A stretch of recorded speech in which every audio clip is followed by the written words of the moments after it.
Comme vous avez entendu dans la liturgie jusqu'à là, et puis aussi dans ce monde des enfants, nous voulons prendre encore le temps aujourd'hui, pendant ce culte famille, de réfléchir sur notre façon de pratiquer l'hospitalité en accueillant des personnes qui croisent notre chemin.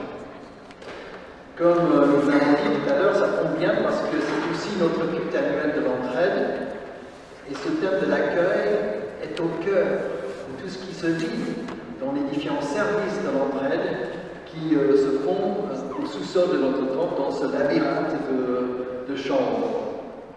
Voyons donc ensemble comment ce récit qui se passe devant la tente d'Abraham et Sarah pourrait inspirer notre façon d'accueillir notre prochain en l'orientant vers une hospitalité sans calcul ni mesure.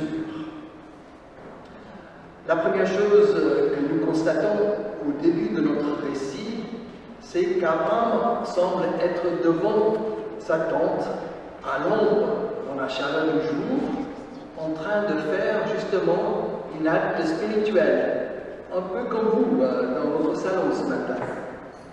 Abraham s'arrête, bâtit un autel, prie et écoute son Dieu. Vous vous souvenez, nous avons parlé de tout ça pendant notre culte de rentrée.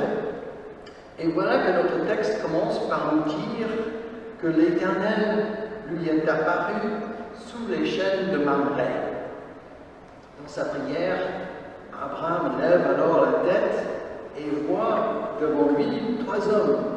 Et il leur dit, « Seigneur, si j'ai trouvé grâce à tes yeux, ne passe pas, je te prie, sans t'arrêter chez moi, ton serviteur. » Pourquoi Abraham adresse-t-il la parole au Seigneur lorsqu'il y a 3 personnes devant lui? Pourquoi il utilise la deuxième personne du singulier? Voilà une question intéressante.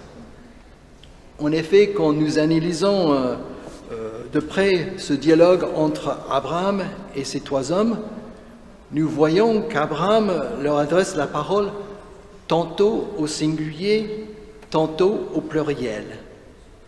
Et les 3 mystérieux visiteurs font pareil.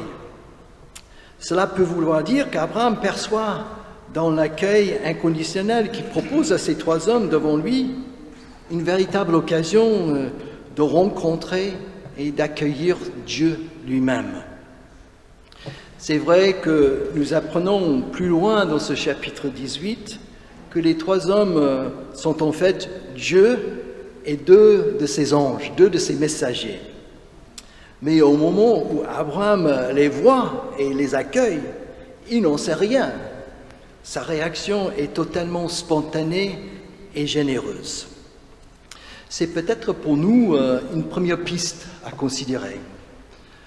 Ce récit nous encourage à voir l'accueil inconditionnel que nous pouvons proposer à quelqu'un qui croise notre chemin comme une occasion de rencontrer et d'accueillir Dieu lui-même. Je ne sais pas si vous le savez, les personnes de l'entraide qui sont là le savent, mais je ne sais pas si vous le savez, notre entraide a une devise qui va dans ce sens-là.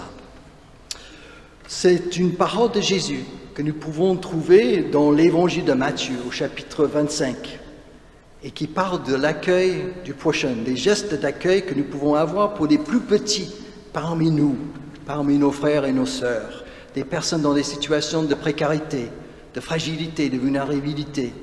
Dans notre geste d'accueil, Jésus dit « Chaque fois que vous l'avez fait à l'un de ces plus petits, qui sont mes frères et mes sœurs, c'est à moi que vous l'avez fait, dit Jésus. » Cela nous incite à voir en chaque personne accueillie le visage du Christ. Ce n'est pas toujours évident de mettre cela spontanément en pratique. À l'entraide et dans notre vie de tous les jours, nous rencontrons des phénomènes, entre guillemets, c'est la façon polie de le dire, des personnes qui nous énervent, nous agacent parfois et qui nous poussent parfois au mépris.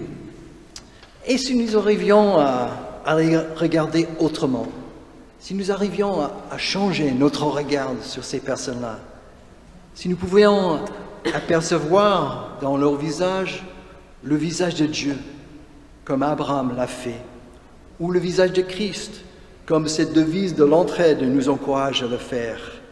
Cela nous aiderait, je crois, et cela changerait peut-être tout dans notre regard de l'autre. En tout cas, c'est un beau défi à nous donner, surtout dans la rencontre de personnes difficiles, des personnes vulnérables, fragiles, dans la précarité, les personnes que nous croisons sur notre chemin. Voilà peut-être une première piste à considérer. Passons maintenant à la façon dont Abraham et Sarah pratiquent concrètement l'hospitalité dans cette scène qui se déroule devant nos tentes. Cet accueil gratuit offert aux trois voyageurs est fait avec empressement et extravagance. Cet empressement est exprimé par les verbes choisis dans le texte. Je ne sais pas si vous avez écouté, Abraham se précipite dans la tente. Il dit à Sarah, dépêche-toi, et je rajoute, s'il te plaît, de faire des gâteaux. Il court aussi vers le bétail pour prendre un veau, et le serviteur se dépêche lui aussi de le préparer. Il n'y a donc pas un moment à perdre dans l'accueil qu'Abraham propose à ses trois hôtes. Tout doit être bien fait et vite. L'extravagance se trouve dans la quantité et la qualité des mets qui sont préparés et mis devant ces trois hommes. 21 litres de farine pour les galettes, c'est énorme, ça peut nourrir toute une armée. Et puis un veau tendre préparé par le serviteur, du lait caillé, c'est un vrai festin que nous avons là. Abraham traite ses hôtes comme des rois.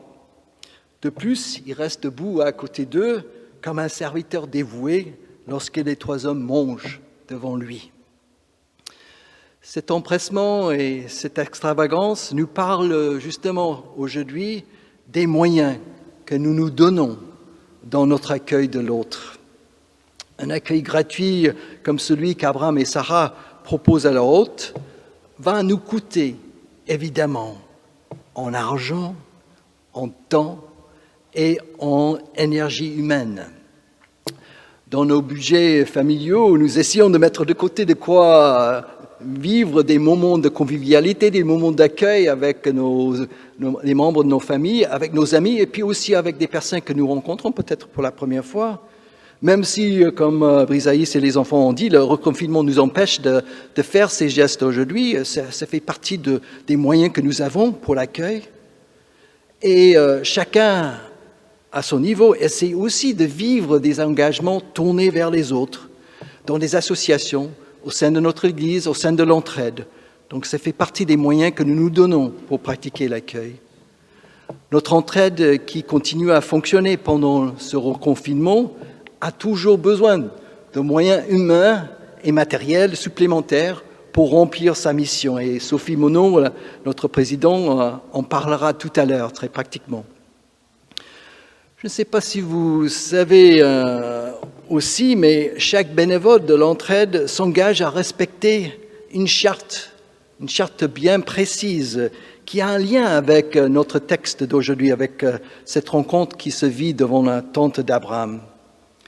Chaque bénévole s'engage à vivre 3 choses dans son action au sein de l'entraide. Accueillir toute personne dans le strict respect de son origine, sa nationalité, sa religion, ses convictions. Deuxièmement, proposer une aide pour permettre à chacun de vivre plus dignement en étant responsable de sa vie.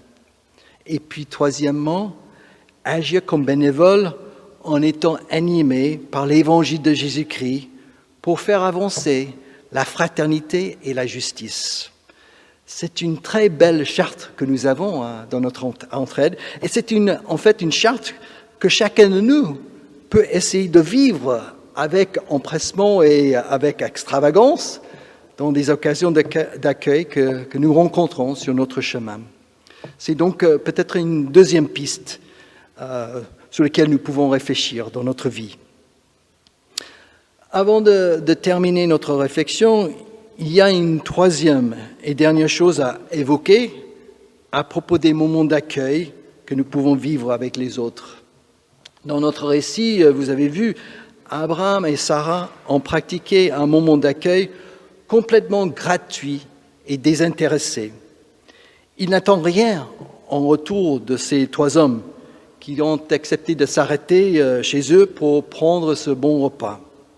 Il faut quand même dire que ce type d'hospitalité offert aux voyageurs dans un contexte de vie nomade était vraiment courant et peut-être normal, entre guillemets.